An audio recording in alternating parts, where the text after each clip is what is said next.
Hello mga mare, so na-invite nga kami ng Eurotel Makati sa Easter egg hunt nila.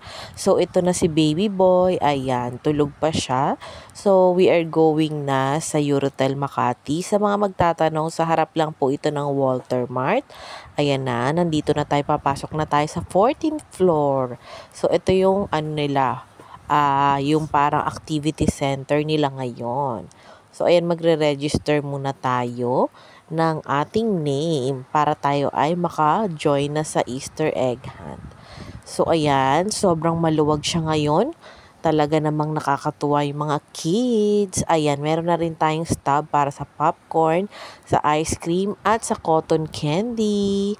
Ayan, ayan na si baby boy. Naglalakad-lakad na rin siya. So, ayan, sabi ko, mag-ano na tayo, mag-ice cream na tayo, no? So, unlimited yan mga mare ko, ha? Kapag kayo ay pupunta dyan sa mga stall nila. So, unlimited siya, basta meron ka nung stub na binigay sa'yo dun sa entrance. So, ayan, nakakatuwa talaga yung mga ganitong event. Lalong-lalo na first time kong ma-experience yung ganito as a mommy. O, diba? At saka, ang aking baby boy, first time din niya. So, ang kasama namin ay ang aking father again, katulad nung Halloween. So, ayan, more lakad ang baby boy ko, no? Talagang naa-amaze siya kapag may ibang tao. So, ayan mga mare ko, super ganda ng event ng Eurotel. So, ayan ang aking father dear. Ayan, photo booth muna. Yung photo booth last year ay sila pa rin, no? So, nagulat na nga yung mga staff kasi malaki na ang aking baby boy at naglalakad na. Before kasi naka-stroller pa siya mga mare ko. So, ngayon hindi na. Naglalakad na siya alone. So, ayan, mag-ano naman tayo popcorn. Si popcorn nila ay may iba-ibang flavors. Meron sila ditong cheese, meron silang sour cream, and meron silang barbecue. Ayan, depende sa'yo kung ano yung gusto mong, kung anong gustong flavor mo. So, ayan.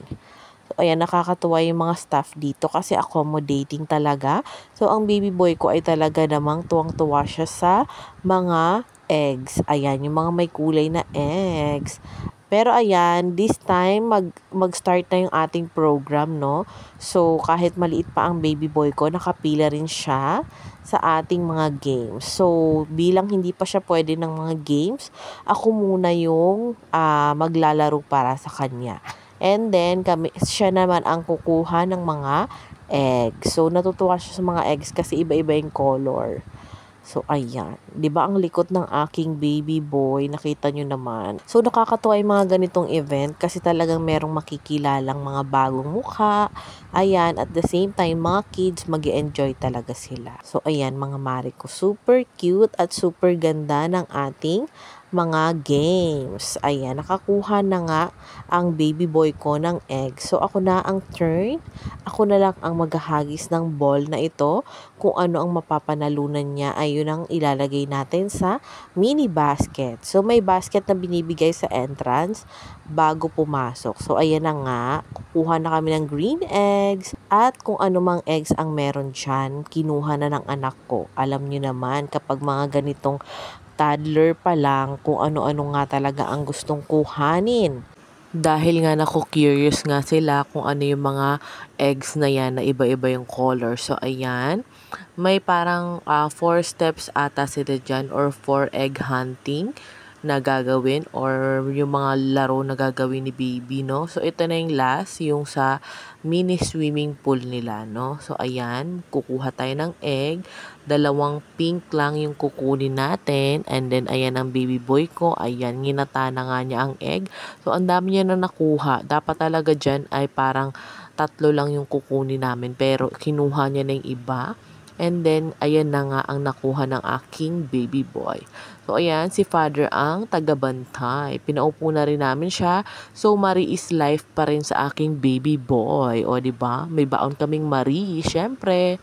And then, ito na nga, nagpagawa na rin tayo ng cotton candy para kay baby boy. At ito naman yung mga candies and chocolates nila na station katabi ng ice cream. Ayan. And then, kunin na natin itong ating cotton candy para kay baby boy. Unlimited din yan mga mare ha. And then, ayan, ang daming natuwa kay baby boy. Kaya ang dami niyang candies and chocolates na nauwi. So, ayan si father. Pinauna ko muna siyang kumain.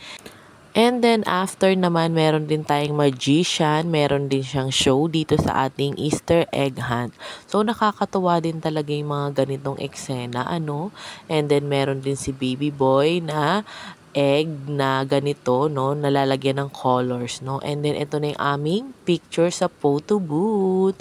Nakakatuwa. So, ayan ang mga staffs ni Eurotel na talagang nilalaro si baby boy. Tuwang-tuwa ang baby boy ko sa kanya. Sa kanilang dalawa. Ayan. So, chick boy na nga daw itong baby boy ko kahit napakaliit pa. So, ayan. Tuwang-tuwa kasi siya sa mga eggs, no? So, nilalaro din siya ng mga staff doon. At natutuwa naman ako. So, ito na yung mga nanalo sa ating mga pag-games nila, no? Kasi meron silang egg hunt. Tapos, meron namang mananalo dun sa pagpipaint ng egg. Ayan, meron ding nanalo. And then, after naman yan, meron din pong mananalo doon sa ating best in costume. So, siya po ang nanalo sa ating best in costume. Nung nakasabay nga namin sila sa elevator ay alam ko na siya talaga ang mananalo dito sa ating best in costume. So, congratulations kay baby girl. Ayan, super saya niya. So, ngayon ay paalis na kami dahil tapos na rin po ang program. Maraming salamat sa Eurotel Makati sa opportunity na ito na kasama kami. At pauwi na nga kami. Maraming salamat sa inyong panonood. At sana ay i-like at i-share nyo ang ating video. At the same time, i-follow nyo kami dito. Mami Debbie, thank you very much. Eurotel!